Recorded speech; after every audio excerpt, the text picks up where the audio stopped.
Yep, it was. T is on the line here right now. T, good morning. How are you? Good morning, Bill. And I love Dave Mason, but you broke my heart when you asked him if he's 70 years old, and he said I yes. know. Can you believe that? Can you believe that? Ooh, It's crazy. tough stuff. Yeah. Listen, you did this fundraiser for, and give us the background on it a little bit. And you raised some money and you did a really good deed here. So give us the background. Yeah, actually, on Easter Sunday, which was March 27th, there was a suicide bombing in Lahore, Pakistan. I have someone whom I met last year in Russia and whom I checked up on a little bit later and found out that he's a priest by the name of Father John Tanvir. He was actually going to start trying to help the victims in any way he could, and so I turned to someone at the television station here in town, and I asked if we couldn't possibly interview him and sort of ask what he needed, knowing that this community always sort of really turns out well for people in need. So basically, you interviewed him pretty much right away. It was the next day, I believe, and Katrina Smith up at WKTV interviewed him. It was unfortunately not until about a month later. So it took me a little bit of time to get going on the fundraising, but we managed to raise, it's not a huge amount, but it was over $1,100, which we sent to him. And now it's July, and I just heard back from him that he had indeed received the money, was very grateful, and he sent me pictures of the people receiving assistance. So it's got to feel good to know that people in Utica here made a difference in Pakistan for suffering people, that we weren't indifferent. And he is a Christian priest, right? Yes, he's actually Greek Orthodox. Okay. All right. And that not being any different than the fact that there is only a very, very small percentage of Christians there, and they are very much persecuted by the government and just by their neighbors in general. So it was tough, and his big statement to me and the message he wanted me to convey is that he felt all alone. A lot of people depended on him, and now he doesn't feel alone. He feels like he has friends here, and I think that's a big deal. And pat on the back for the Utica area as usual. Well, I think what you did was awesome, and we thank you for stepping up here and gave us a chance to do a little good here, which is a positive. Sometime I'd love to get you on to talk about the fact that when we celebrate as a Methodist or Catholic or what have you, Baptist, Easter is different than, for instance, the Russian Orthodox Church. Your Easter is a different time, right?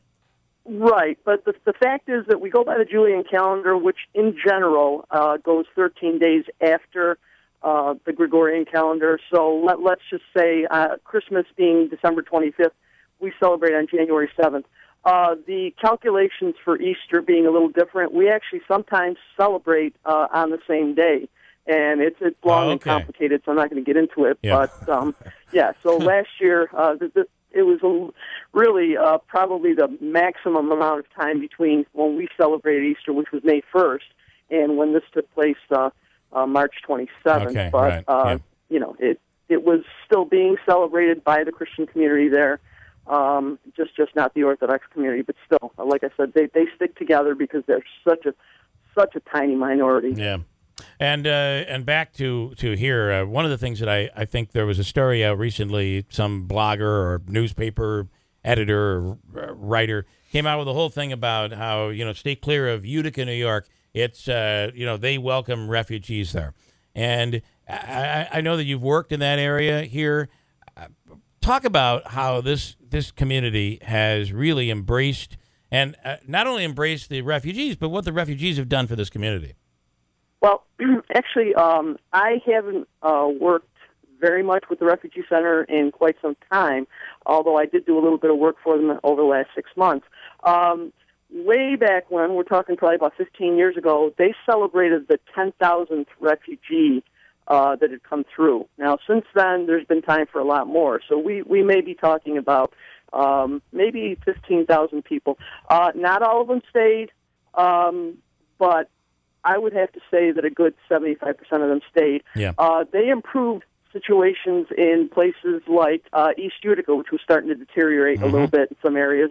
The families would stick together because there were maybe 2 generations that came. They brought a grandma who could sit at home and watch the kids while both parents went to work, and they were saving money and just buying, just the most dilapidated properties, so obviously very cheap, whatever, and just bringing them up to par. And I don't know, just a lot of things where they have become, a lot of them have actually taken high place positions. Not going to really get into or mention any names, but people came in who were educated and who already spoke English, and they said, watch out that this doesn't happen here, because where they came from, they never saw this coming. Right.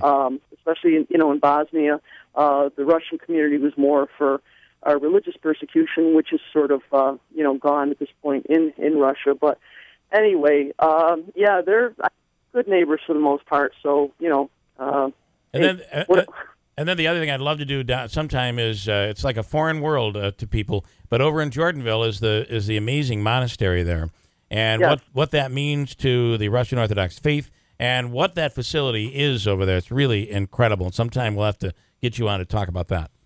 Absolutely. Well, we can do this. We've been friends a long time, so hopefully one of these days we'll just get around to it. And all right, I'd be happy to. What you've done for that priest in Pakistan and that community, really big. So thanks again, and thanks for including us. We really appreciate it.